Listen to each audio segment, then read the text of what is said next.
Now we take a look at news stories making headlines around the globe.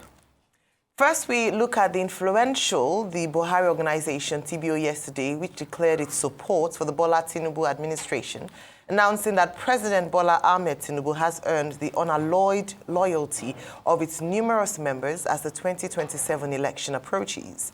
TBO, led by a former governor of Nasarawa State, Senator Tanko Almakura, said this during a courtesy visit to the president of the State House in Abuja. The delegation assured the president that the Congress for Progressive Change bloc within the All Progressives Congress remained firmly behind his administration and would mobilize nationwide to secure the party's victory at the 2027 polls. Addressing members of TBO, Tinubu declared that his government had met its revenue generation target for 2025 through the non-oil sector in August, stressing that this was achieved ahead of schedule. He added that he would remain focused on Nigeria's progress despite external pressures, including actions from U.S. President Donald Trump. Shedding more light on his government's economic achievements, the president emphasized the stabilization of the Nigerian economy, with exchange rates improving from 1,900 naira to a dollar to 1,450 naira at present. Moving on, tensions are rising once more in the People's Democratic Party as governors of the opposition party have threatened a showdown following fresh demands from the FCT minister Nyesom Wike and his loyalists. The new conditions tied to the party's much-anticipated convention is set to deepen divisions and set the stage for a fierce internal battle. Members of the PDP loyal to Wike came up with fresh conditions for the conduct of the elective national convention of the party slated for Ibadan, Oyo State. Specifically, the Wike's camp said it was opposed to any micro-zoning of offices of the National Working Committee, against the permutations to allow some NWC members to transform to new positions. Wike and his loyalists insisted that the office of the national chairman must be retained in the North Central. This is in an apparent response to the conditions given by the camp of the Minister of the FCT, National Chairman of the PDP, Ambassador Iliya Damagum, yesterday declared that the National Convention was sacrosanct. In the same manner, Chairman of the PDP Governors Forum and Governor of Bauchi State, Senator Bala Mohammed, stressed that there was no faction within the party, adding that, in his words, if anyone wants to join a faction of fools, we will allow him. End of quote. Wike and his allies have been at loggerheads with the NWC and the PDP governors over the convention, saying the conditions must be met for the peaceful conduct of the convention. All right, let's move on to the U.S. Embassy in Nigeria yesterday, reacting to complaints that the American government had begun discreet revocation of visas belonging to some Nigerians without any explanation or opportunity for appeal. A spokesperson for the embassy in Lagos, in a response to these day inquiries, said that the action was part of President Donald Trump's moves to secure the American people, noting that the increased vetting includes all of the more than 55 million foreigners with valid U.S. visas across the world and not just Nigerians. But in a response, the embassy maintained that visas were being cancelled in cases where a foreign visitor, including foreign students, overstayed their lawful period of admission, engages in criminal activity, or provides material support to a terrorist organization. According to the note from the embassy, the consular offices hold the right to cancel visas at any time, especially when there's a suspicion that the rules were flouted. Besides, the embassy emphasized that although the law existed before now, this is the largest scale of such an exercise ever, insisting that it is meant to protect the American people. All right, this morning we start off with the president gaining support from the Buhari support organization led by former governor of Nasarawa State, saying that they were firmly behind the president. And then, of course, going on to the politics, internal politics within the PDP, Governor Wike, or Minister Wike and his allies, given certain conditions. And Rufai, America versus Nigeria in this instance, and a number of people have come out to talk about the experiences with their visa applications. What's your take on the stories this morning? Okay, a couple of things. Number one, Buhari Support Organization, yes, big group during the time of President Muhammadu Buhari of blessed memory. Now they are pushing their support towards President Tinubu. But the group is divided because also people of the CPC extraction that used to be part of that big support group for President Buhari was the likes of El Rufai. But you have other governors leading the Buhari support group, They are saying they are with President Tinubu. It's just all about political posturing for 2027 because there's been talk about the fact that some parts of the CPC bloc might not totally be in support of President Tinubu. In fact, the likes of Farouk Aliyu came out the other day to say that, oh, they are totally in support of President Tinubu. So it's just, the little internal wranglings in the APC and them coming out to show a strong position. Secondly, President Tinubu said we have met our revenue targets. Interesting. I thought he qualified it by saying what we have done is, yes, the non-oil sector, the target was about 10 trillion. We've hit about 13 trillion. But the revenue target for Nigeria this year is about 41 trillion, which I think the oil sector takes about 10 trillion thereabouts. Yeah, there's a clarification on that point. Yes, okay. So the presidency has explained that what the president meant by revenue target was that under the budget, it plans projected that revenues will grow by 16% in 2025. As at 31st of August, we had 40%, and non-oil revenues have grown by 50% ahead of the budget in August, showing strong diversification of the economy. So the rate of growth is what he was referring to. So that's why, anyway, the number was quite iffy before. So I was just trying to break down the numbers. But it's good they quickly made a clarification. The funny thing now is that almost everything President Tinubu says, they have to make a clarification. As long as he talks extempore, they will make a clarification. Because I was already tearing apart the numbers, saying, hell no. That was like easy. Hell no. He has clarified. He has clarified. No. So if he's saying the rate of growth, but even at that, 41 trillion, we're going to have a deficit of 13 trillion. The fact that I say we're going to borrow more, no more, we're not going to the bank is also iffy because the same President Tinubu, she just recently announced that they are going to the bond markets to go and raise about 2 billion to be able to clear the legacy debt for electricity sector. And that was as of July or August or thereabouts, a couple of months ago. So they are still going to take money from the local market. Yeah, they can say they are not going to the bank, but they are going to the bond market, which is also a local market. It's the people that are within and external that also buy the bonds. So we have that. Then I think the other part I want to say is, rather than President Tinubu being very triumphant, we should deal with the fact that budget performance is quite very low as we speak. Most of the capital projects are not being funded. President Tinubu even bragging and say, okay, yes, 13 trillion of the revenue and all of that, okay, out of the non-oil revenue. When you check this budget, that money itself has not even covered the loan components, the loan servicing component, because the loan servicing component of this budget is 14 trillion. Then you now have the non-debt or the non-loan components, which is sort of like your recurring expenditure. Then you now have the capital component, which is about 23 trillion. The Minister of Health was complaining the other day that we hardly get, 10 to 15%. In fact, people are complaining about how well are these, budgetary allocations funded. So there are many big problems on ground. And that's why I was taken aback when it was triumphant. Anyway, they've clarified, so I think I've forgiven them on that. We still have a very big problem. The Minister of Health came out and said something interesting recently, Ayo, that GDP per capita on health is $120. That out of that, the government only provides $30. So it shows you that it is only $30. Can you multiply $30 by 1,550 and do me the numbers? That's how much the government is providing for each citizen for health. So we have huge budget shortfalls. And you see, the fact that the Americans have taken most of their funds away in USAID and, there's donor fatigue in the world area, is beginning to impact on us. So this is not the time for President Tinubu to try to do this and beat his chest. No. Yes, we see some signs, but we are not there yet. And the 41 trillion, we are still a long way away. And we still have a 13 trillion deficit to be able to borrow to be able to cushion the effect of the budget. And we are running multiple concurrent budget cycles. And as it is, budget not balanced. And those are the problems on ground that we need to look at. But I know he's a politician, so he will deal with politicking. He will say that a lot of things is happening. As regards PDP and Wike, like I said before, it's obvious that Wike is the god of PDP. And in fact, I think all PDP members, including people like Dr. Abati, let me stir the hornet's nest this morning. People like that, they should go and bow down for Wike every morning because he's their god in the PDP. In fact, they should put ablution on Wike's head. So what is happening now is that... So you want Wike to live long? I say, Wike and his faction is saying... You know, he has not reached a level where he can take an elder bowing to him. No, okay, I know, Dr. Abati. That's why I say I'm just teasing you now. You people take it too seriously. Out of all the elders is me abusing in the PDP. Well.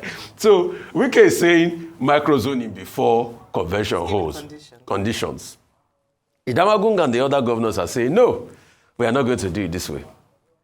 But you see, the sad part, why I say people should bow down for Wike is the fact that he has a way of teasing the party and spinning the party right round.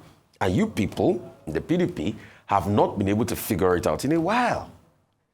The other day, what really shocked me to my marrow was the fact that somebody, I think in the legal department of the PDP, was saying that the reason why they've not been able to discipline Wike till date is the fact that nobody has brought a petition of anti-party activities against Wike. And I look at how hilarious that is.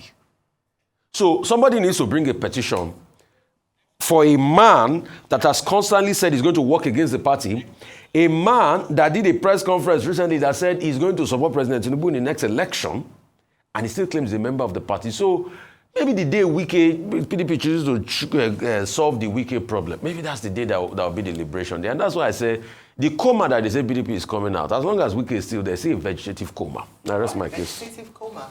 Dr. Bati, Okay, let me start with the U.S. Embassy. I've always made the point on this table that, look, under the relevant customary international law, guidelines, regulations, laws, articles, visas are given at the discretion of the consular officer. In other words, a country determines. It doesn't have to explain to the members of the visiting country why or how it takes decisions on whoever it wants to admit in its country. And Section 221, sub I, of the Immigration and the Nationality Act of the United States is very clear that the consular officers, the immigration officers, can, at their own discretion, decide to revoke visas of persons who have been, granted visas previously.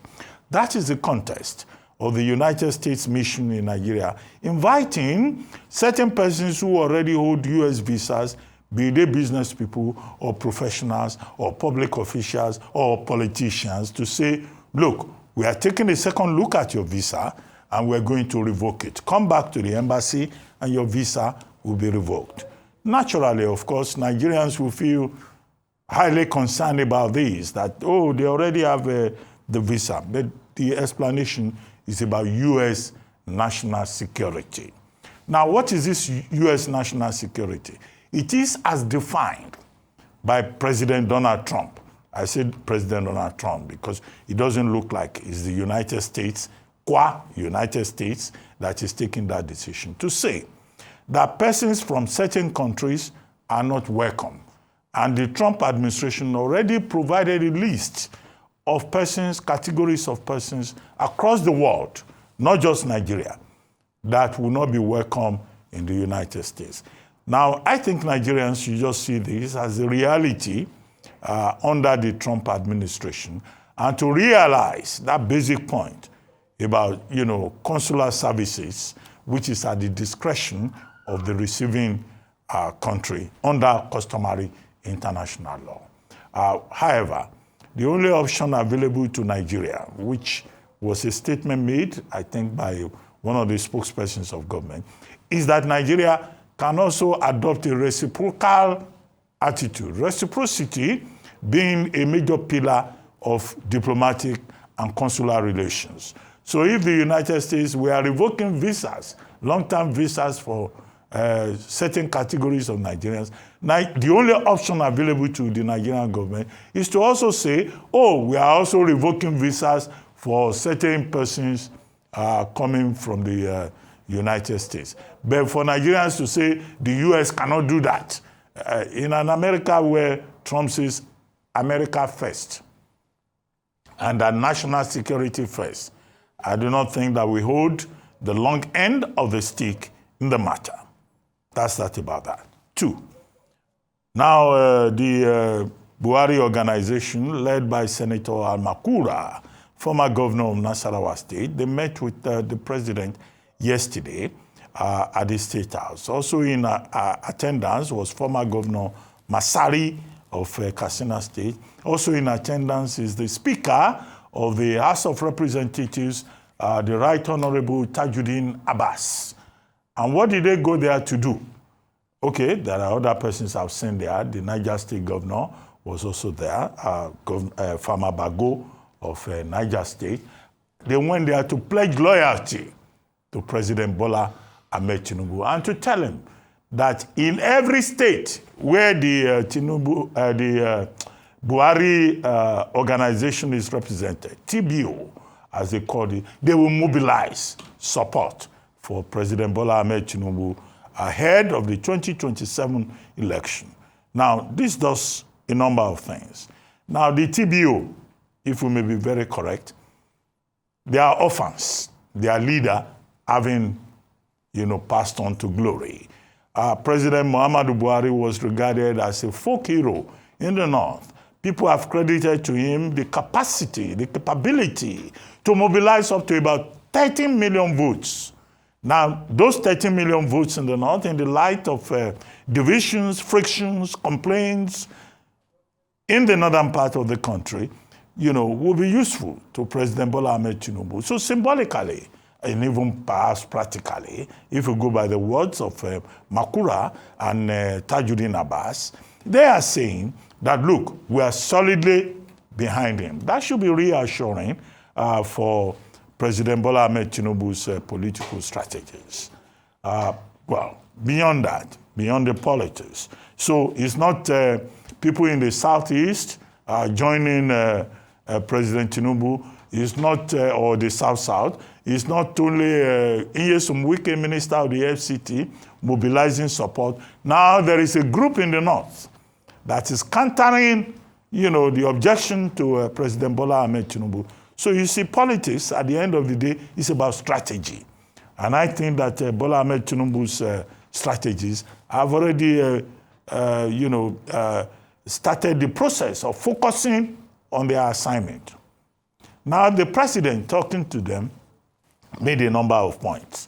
He said Nigeria is no longer borrowing, that we are making a lot from, non-oil revenue, which between 2024 and now has increased by about 40.5%. Revenue collection from the various agencies, whether customs and all of that, has also gone up. Revenue has grown between 2024 by about, and 2025 by about 16%. In other words, the revenue collection agencies are doing their work, and, the economy, the president says, is in good stead. In other words, there is more coming from internally generated revenue rather than borrowing. It also says something that the president is boasting, beating his chest, that his government is committed to fiscal discipline. Maybe under his watch, we will not have ways and means, which was something that was abused under President Buhari's dispensation, and for which nobody has been punished, which was an illegal act, which was a violation of the CBN Act of 2007, and for which nobody has been properly held responsible. But we take it that under President Tinubu, there will be no, abuse of ways and means. So they are having income from taxes, customs, non-oil is doing well. The question to ask about revenue is that this revenue, you say you are not borrowing from domestic banks. So domestic banks will have resources to support the private sector. But we have bonds. So that's also a form of borrowing. We are also saying we will go to the World Bank and IMF. We will draw on our special rights with IMF and World Bank. So when President Tinubu says we are not borrowing, no, he's telling half truth, half of the story, because the government is still borrowing. And okay, the revenue that you say you are getting in terms of IGR, why are we not seeing increased performance in terms of the impact, on the lives of the people. So the ordinary people will raise questions. So you are talking revenue. You are collecting tax. What are we gaining from it? The president, as I begin to summarize, also talked about food security. He says government is committed. He was telling his TBO CPC Congress for Political Change, which became a political party in 2009, which linked up with the the AC, Action Congress of Nigeria, ACN, in 2023 to become the APC, which is now the party in power. He was telling them food security. Okay, food security. One newspaper, I think it's the Daily Trust, wrote a story the other day that the tractors that our friend and classmate in the United States, the Belarus man, brought from Belarus. Now, that those tractors have not been mobilized. They are not there. So these tractors are just sitting down. President Tinubu went to Brazil 2 times. The major issue was about agriculture. So when are we going to get the results? He says we are working on zones in the regions. We know Lagos, Zamfara, and some other states. Niger State, they are coming together to do agriculture. Where is the result? It's not just about talking. We just want President Bola Ahmed Tinubu to walk the talk, particularly in the area of agriculture, food security, which everybody says, will create jobs, will mobilize activity, will lead to concrete productivity. No, enough of the talk. We want action in that regard. As for PDP and their problems, look, the convention is in November. They will cancel each other out. Whether it's Wike or it's whoever, how they play that game remains to be seen. But what is clear is that the APC is solidifying. The APC is not folding its arms in the face of the onslaught from the People's Democratic Party or the ADC. What we ask for is that the Nigerian people should be the ones to have voice, to be able to also choose freely, so that this can be a proper democracy and not a demonstration of madness, as some people have argued. All right, demonstration of grace. And it looks like the journey has just only started with the PDP, and in the next few days we're still going to hear from the different camps. It's quite difficult to believe the spokesperson of the PDP who says there are no internal wranglings and they're able to sort things out, because obviously there's some principal actors in the PDP who are willing to work against the party if their wishes or perhaps their conditions are not met. But it seems like the PDP is trying to get its act together, especially with the new election or the substantive chairman, Ambassador Ilia Damagum, and also the fact that they're going ahead with the convention with or without the buy-in of certain members of the party who have hitherto been very reluctant to work, to work in unity with the rest of the party. It will be interesting to see if finally the big elephant in the room that the PDP has refused or has not been able to address over the years will finally be addressed, and then the party can make headway in time for the 2027 elections. I believe that the convention in November will be critical to whether or not the PDP is able to survive as a political party in Nigeria, based on the handling of Minister Wike, his demands or lack of demands, or finally disciplining him, as a lot of people have been calling for. But going back to the president's performance, and he's celebrating the fact that now, if you look at the numbers, and numbers don't lie statistically, if you look at the rate of growth in terms of performance of revenue generation from last year, in just 1 year, a 1-year period, non-oil tax revenue has increased by 50%. Last year was 10.47 trillion naira they were able to generate. This year, they've been able to generate so far in 2025, 15.69 trillion naira. And he was using that as an opportunity to just to take the opportunity of the visit by the CPC to share some of the successes of this administration. Beyond revenue generation, I think what is most important is when we talk about IGR, especially within the nation, what the money is being used for. In the last few days, we've talked about certain sectors in the country that a state of emergency ought to be declared in. We look at the education sector, we look at the health sector, we look at the poverty levels in Nigeria.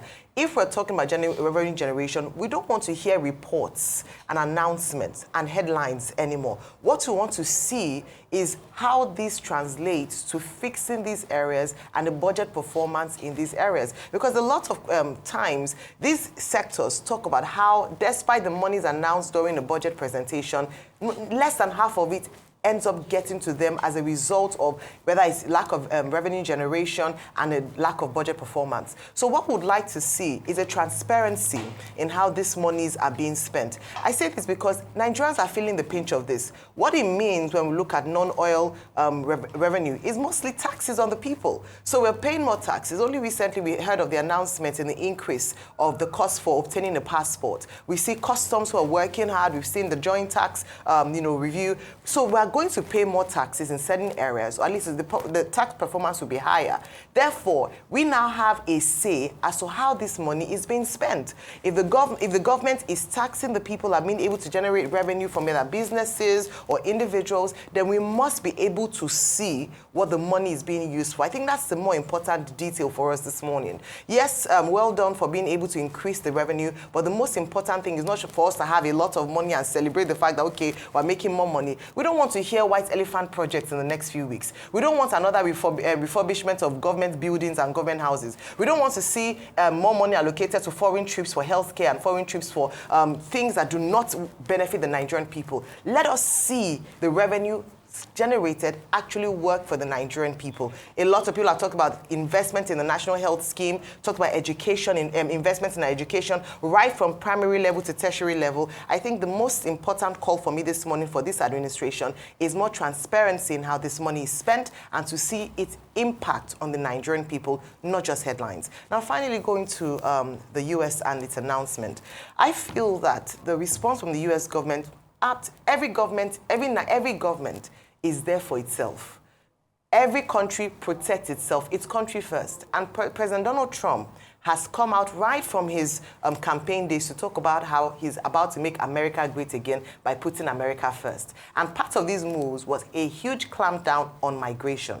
And Nigeria, alongside other countries around the world, will feel the heat of this. In their response, they say that they're revoking the visas as a result of, because for those who have overstayed their visas, who've engaged in criminal activity, and who have provided material support to a terrorist organization. And they are adamant that it is in the interest of the American people that they are doing this. As Dr. Abati has already established, it is their prerogative. We cannot question, or perhaps we have a limit in how much we demand an explanation for how they decide to run their visa operations. But I want to put it to us to two aspects. First of all, it's an opportunity for self-reflection. I have maintained on this table that the world, especially the Western world, is becoming more intolerant to migration, from America to the United Kingdom to Italy to France, name them, Germany. A lot of them are clamping down on immigration. Perhaps this will be a blessing in disguise if we are able to look inward and fix our own nation so that it doesn't become too attractive to for migrants, economic migrants. It is important for us to use this opportunity to look inwards as a continent, as a nation, to see how we can make our countries attractive for migration. But I also want to point out something, because there might be a slant. In 2020, when President Donald Trump, in his first term in office, made a similar move by even banning travel from Nigeria at the time, there was a case for Nigerian migration, because I want us to see that it's a two-way beneficial process. It's not just Nigerians that are benefiting from going to America. America as a nation benefits from migrants and from migration. When we look at the highly skilled people, or statistically, Nigerians are one of the most educated people in the United States of America. They earn very good salaries as a result of their work in white-collar jobs, and as a result of this, are able to contribute to the American society. I say this because when we talk about migration, we must emphasize the point that it is two-way. Not just Nigerians benefiting from this, but the American government and system benefiting from this. So they must remember this when they make certain decisions such as this. But, a lot to talk about in this. I mean, normal people, but brace up. It's not a good time to apply for a visa. I think that's just a conversation right now.